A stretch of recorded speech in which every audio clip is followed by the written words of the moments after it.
doing the Manchester United football programmes, or last year we're working at Liverpool and now working at Newcastle. So I think targeting the CV so it's personal to the person you're going to see. And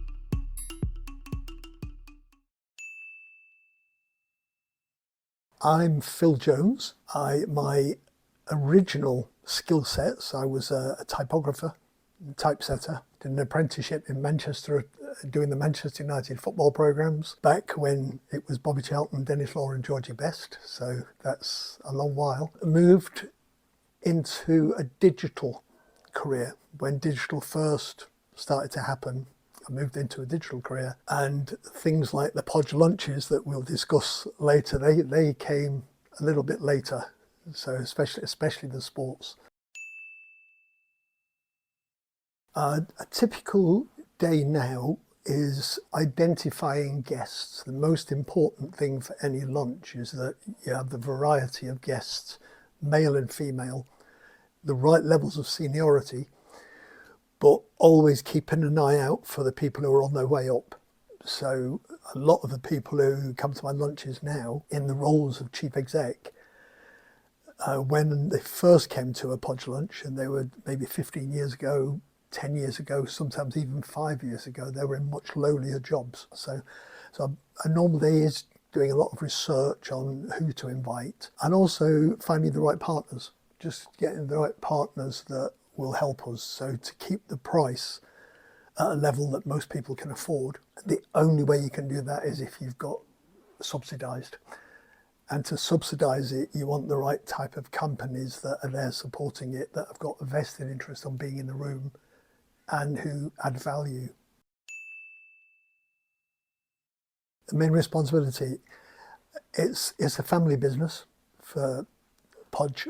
So my daughter works with me full time. So the quality of the guests, the way that the lunches has gone from strength to strength. So my main responsibilities for me personally are on the guest list. So actually sending the invitations to the person that I would like to invite, and everything that goes on behind that is my daughter. Choosing the venues, doing the tasting, making contracts with the venues, knowing that there's always a risk because you have to book the venues a year in advance to actually get the date that you want, and a year is a long time. So COVID, for instance, we had an event on the last Friday before COVID, and we probably had about 20% dropout, but a week later it would have been a 90% or 100% dropout. So there's risks involved, and my daughter and I just work out whether something's worth taking the risk for. The top three, from our experience, flexibility is probably number one.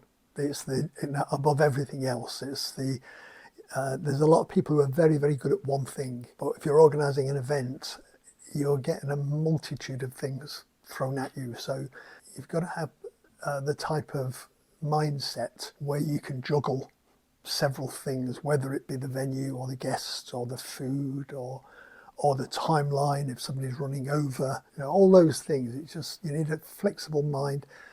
You need to be sociable. You've got to be. It doesn't matter how brilliant you are.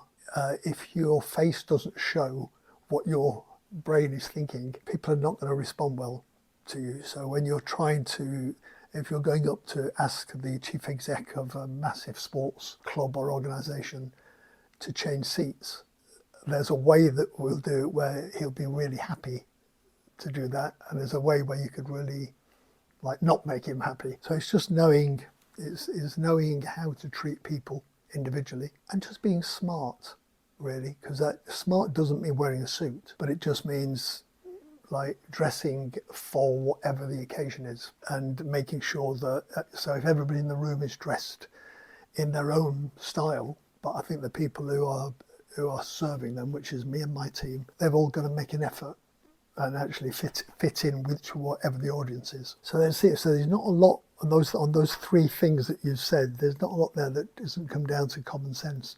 I see most of it as common sense. In your career?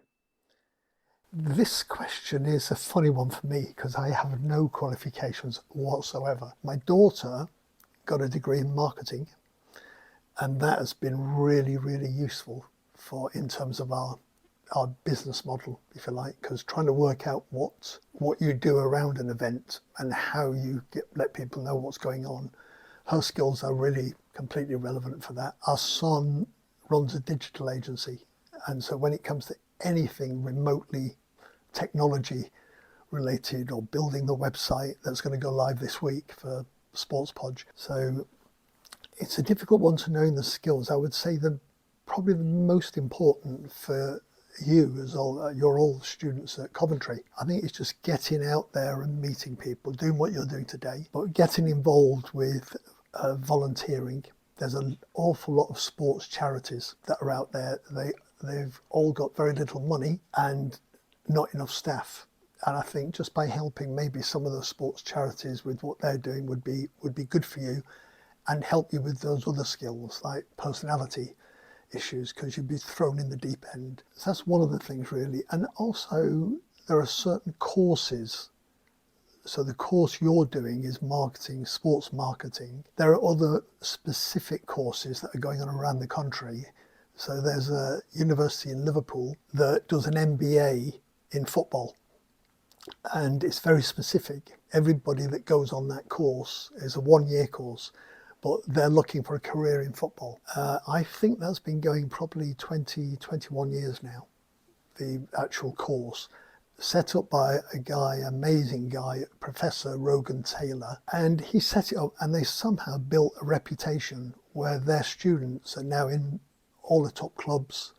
They're in FIFA, they're in UEFA, and they help each other out. So if someone going through the course this year is looking for a job next year, they could go to somebody that's been through the same. So I think some of those courses are really, really good. But having never been to university myself, not the ideal person to ask.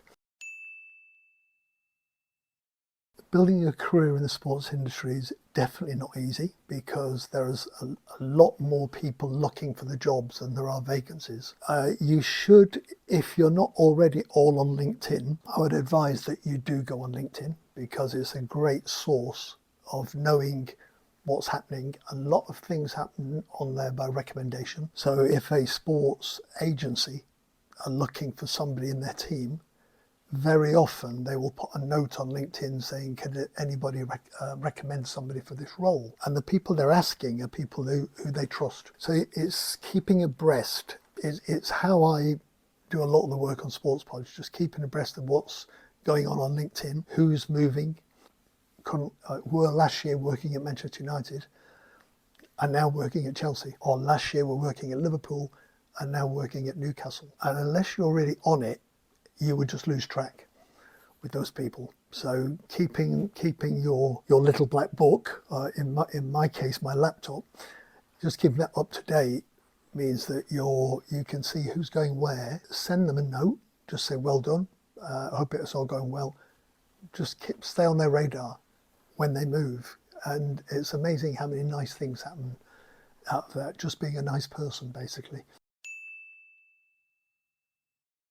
I think the challenge for most jobs is just getting the timing right. It's why the recruiters do so well. So we have a headhunter that is one of our partners. They're called PSD, a guy called Kit Taylor. And he's placing people in senior jobs in sport every day of every week. But in order to be able to do that job properly, and he's got a team around him, in order to be able to do that job, he needs to know who's out there, who's looking for a job, which clubs, because a lot of his clients are clubs, which clubs are looking for people, build up a relationship with the club and the individual who's doing the hiring, so that they know that the shortlist will only be people that fulfill all their criteria. So sometimes it's going through a middle person is good, because they get to know you and they get to know the person who's doing the hiring. For more junior jobs and coming out of university, you'll all be looking for more junior roles initially. That's probably not the route. The route is doing that work yourselves, looking for who's hiring. Get other people to check your CV, so that, because some people have CVs that don't reflect who they really are. They're like too long-winded or too many things in there that are unnecessary. So I think targeting the CV so it's personal to the person you're going to see. And as I mentioned earlier, just being out there, seeing people, because it's amazing how many people get asked to recommend people for jobs. So it's having an attitude and a personality where you don't mind asking for help, and you carefully look at who can be helpful to you. I think that's the onus is on you to do that. I wish I'd have listened more at school, because when you're running your own business, which we are now, if I was better at maths or I was better at bookkeeping, there's a lot of advice I wouldn't need to be paying to try and get help with, because I should know that myself. I was always good at English, but I was not so clever at maths, so I should have tried harder at those things. I wouldn't have changed a lot else, actually, because the 5-year apprenticeship, they don't have apprenticeships that are that long now. If anybody's doing an apprenticeship, it's more likely to be 2 years, possibly 3. A 5-year apprenticeship was a long time for someone that was a young lad that wasn't quite sure what he wanted to do in life. And I stuck with it, and I'm really glad that I stuck with that, because it gave me a trade. And if you've got a trade, you can always get a job. So it might not be the ideal job you want, but you can get a job, and then you can use those other skills, personality, likability, just getting to know people, and then opportunities come around from that. So when I started my own business, I was only 28, but I would never have been the one that would have said, I am going to start my own business. It was somebody else that wanted to do it, and they wanted me to be their partner. So, but they wouldn't have wanted me if I didn't tick all those other boxes. The likability, being good at my job. But a lot of it's luck. A lot of it is meeting the right people at the right time. And the only way you can do that is just get out more.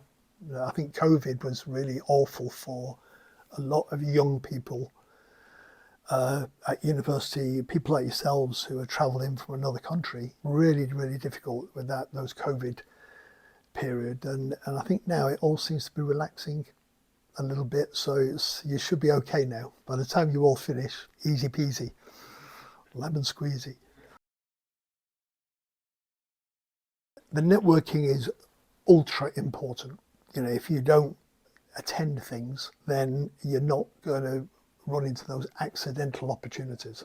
If you're out at something, even if what you're seeing on stage or listening to is not ideal, you might be sat next to somebody that is actually the person who is the head of Sport England or the head of UK Athletics, and you just talk to people and they'll say, oh, come and see me, or ring my secretary and fix up to come in. But you'll meet people accidentally by going to more events. In terms of mentorship, I assume your teacher is a mentor to all of you. So the teacher at the university actually will give you advice. And there may be people who've gone through your course 5 years ago who are now settled in jobs in sports marketing. And it might be nice to look back at some of the people that have been there before you, that know how tough it is. And you'll find them on LinkedIn, because if you go on and put in Coventry University and then go into marketing, and then you might find people who've been on the same course as you. Just drop them a line, just say, you know what's involved in this. We're now on the road looking for a role, and if they've got anything about them and you're helping them at a time when they need help, it's amazing how it comes round. I think there's a film called Pay It Forward, and I think if you watch Pay It Forward, you'll get that methodology, if you like. Nice things happen to people who are nice when they don't need to be.